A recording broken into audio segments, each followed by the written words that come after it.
is shock value and attention. The idea is that it brings attention to the issue. The problem is it's so outrageous that it just brings attention to the fact that it's outrageous. The intention is to get whatever attention they can by whatever means. Now, that makes you good at fundraising, perhaps, or good at being a media slut. Is it to be respected? Is that how you respect animals? Is that how you get a society to respect animals? I don't think it does a thing for animals. There are many times when the opposition hoists up PETA as the norm of animal welfare and says, you know, these are the animal welfare people, these are the things that they do, and that can't help. What surfaced all of a sudden in 2003, I believe, is a campaign by PETA comparing the slaughter of animals to the slaughter of the Jews. This was so hurtful. This was not only hurtful to survivors, but it was hurtful to just decent people. It trivialized what the Holocaust was all about. The Holocaust was the slaughter of the Jewish people. It was genocide. It was a plan. It was a strategy to destroy and eliminate the Jewish people from the face of the earth. And to compare this to very, very strong feelings about cruelty against animals, which is fine. But is this the only way that one can express this advocacy? Anybody who is stuck in traditional thought believes themselves separate, apart, superior to all the other species on the face of the earth. And so I knew there was a barrier there. Unfortunately, sometimes that the only way you get discussion on the table is to do something jarring. But I still hold that the campaign is absolutely true, that we must get over ourselves and not live in the past, that we must open our eyes to the present. So the first thing on the order of agenda is to talk about the panels, which I've copied for all of you. And is this what we're calling it? What do we call it? The Animal Liberation Display. Well, that's our name internally for it. Are these panels definite or they can change? They can change. Clubbing. What kind of photo are we looking for on the clubbing? Well, there's one image that's actually not here of slave man's leg in a chain and an elephant's foot in a chain. Yeah. That would be great. Yeah. That would be very good. Are we staying away from Holocaust on this? No, not necessarily. If we've got a super duper one. How about the internment of Japanese Americans? I mean, that's 1940s. Yeah, that's a good one. If we want to make the images bigger on some of these, we're going to have to cut text, and I don't know if anybody's really willing to. But the quotes are extremely important. Look at this one about the captain gave the order. 54 Africans were chained together, then thrown overboard. Since it was permissible to kill animals for the safety of the ship, they decided it was permissible to kill slaves for the same reason. People forget. History is about 5 minutes ago last Tuesday. This is going to be a revelation to most people. They have trivialized animal rights. They've exploited racism and women in campaigns, using people as props to project animal rights, and you can't do that. You can't sensationalize an issue involving a lot of pain, a racist issue, for example, and expect to advance an ethical cause in doing so. The means don't justify the ends. Well, we've all crossed the line who are on the front lines. If you don't cross the line sometimes, how do you know where it is?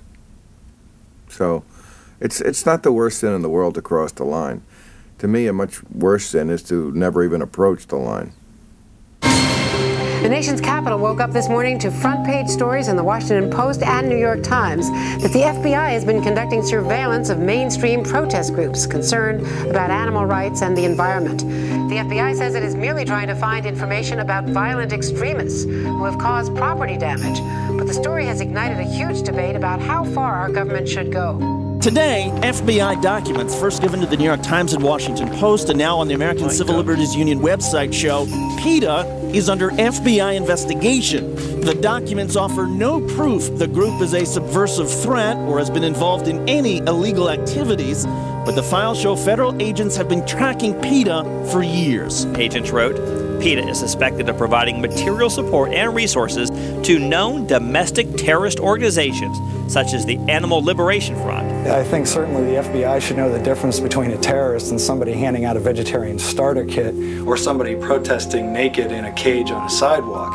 I think that's just a ruse, and it needs to stop. They are targeting people because of the content of their speech and their conduct in opposing these billion-dollar industries that make profits off of exploiting animals. We're a threat to anybody and everybody that exploits animals. You really believe that the FBI draws a complete distinction between PETA as an organization and an entirely separate organization of ALF? It seems like they think there's a common thread that not only do you support them, but there's belief that you're a front for some of these more radical organizations. Of course, it's absurd. And there's no connection. There's no there.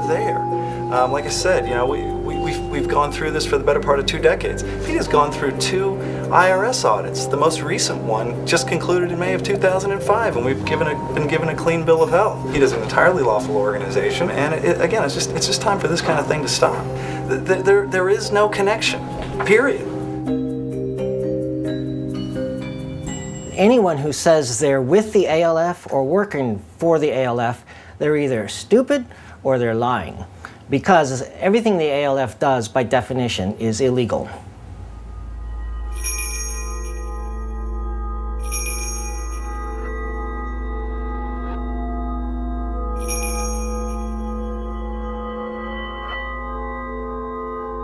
The ALF has launched a number of activities, burning houses down, trashing labs, stealing animals, destroying instruments. I did get a phone call in 2 o'clock in the morning stating that they knew that I walked to work every day and that they knew that I left at a certain time and that I took the same route every day. It was pretty upsetting for the family to have me threatened that way.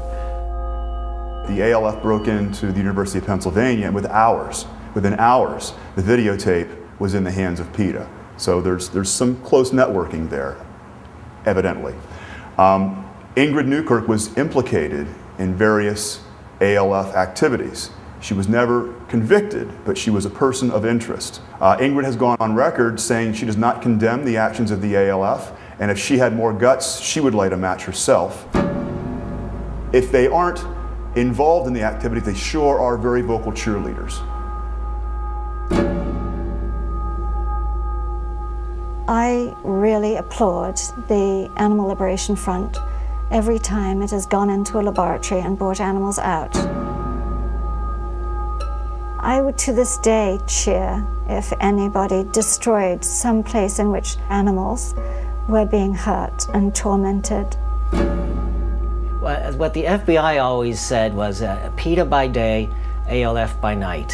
Where there's smoke, there's fire. But you'd be a fool to go around admitting you'd done something illegal. I've probably known people in the ALF. If I know people in the ALF, I'd never say. The last thing I'd want is for them to be caught. More power to them. But that doesn't mean that PETA does what the ALF does. In fact, PETA doesn't. PETA has chosen a much different way to go. But far be it from me to criticize anything they're doing. I have more than my work cut out for me to criticize what people are doing to animals, which is far greater a crime than any crime that the ALF may commit.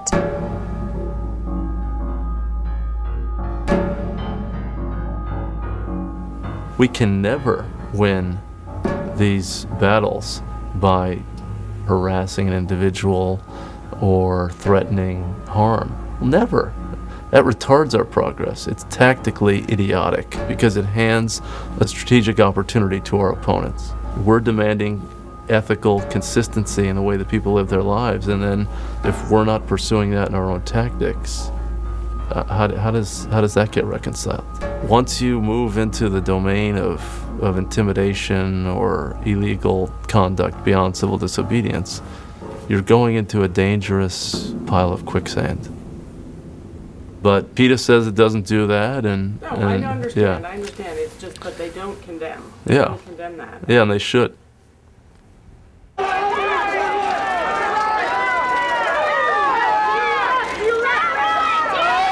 Well, it might have started with only a typewriter and a phone, but 25 years later, it is known as one of the most controversial animal rights groups on the planet. From going head-to-head with some of the biggest celebrities to staging contentious demonstrations, one thing is clear, PETA's never backed down in its 25 years. Can I get a few words for a vegan radio show that I do? Well, we're here at the PETA, Gala 25. Yes, we are. You're coming right off the red carpet here. And why do you support PETA? Because I love animals.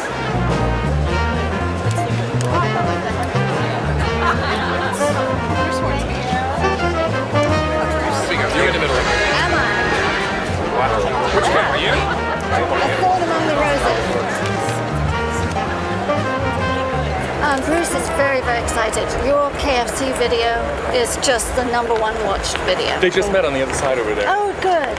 Yeah. Is it all okay? Pardon me? Is it all We're all okay? set. We're starting. Okay, goody. Okay. Okay, everyone, here we go.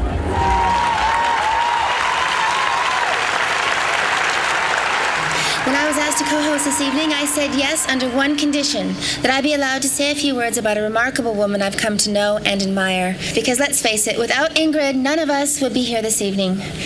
To her staff of 300, Ingrid is an inspiration. To the animals, she is their voice, their liberator, their hope. Ingrid, for us, and on behalf of all animals who have been saved, and all the animals who, thanks to PETA, will never know an abusive hand, thank you. Ladies and gentlemen, Ingrid Newkirk.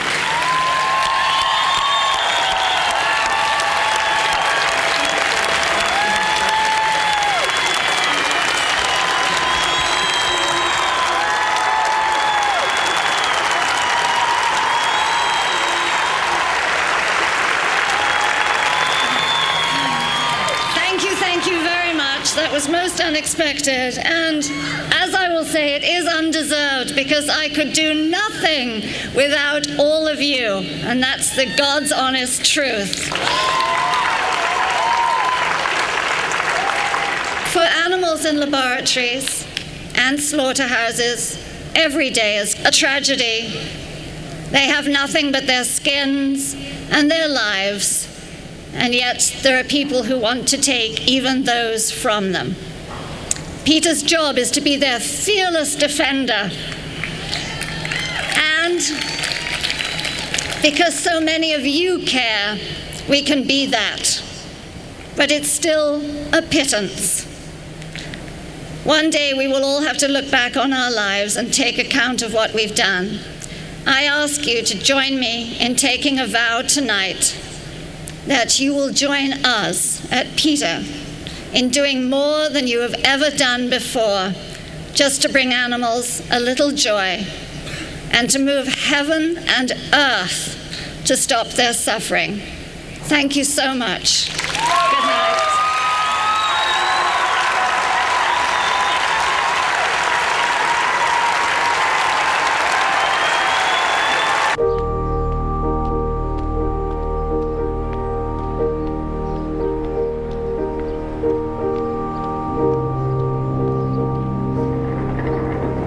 This Jay following this truck.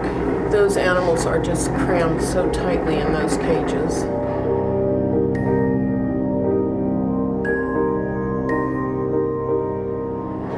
Look at them panting. God, this is, and this is in June when it was cooler.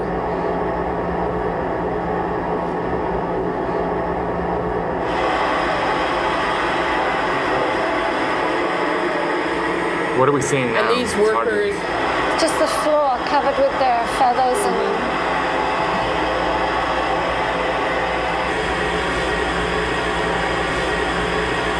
this shackling process. I mean, these guys grab the birds from Are there closer any up part of shots? their body.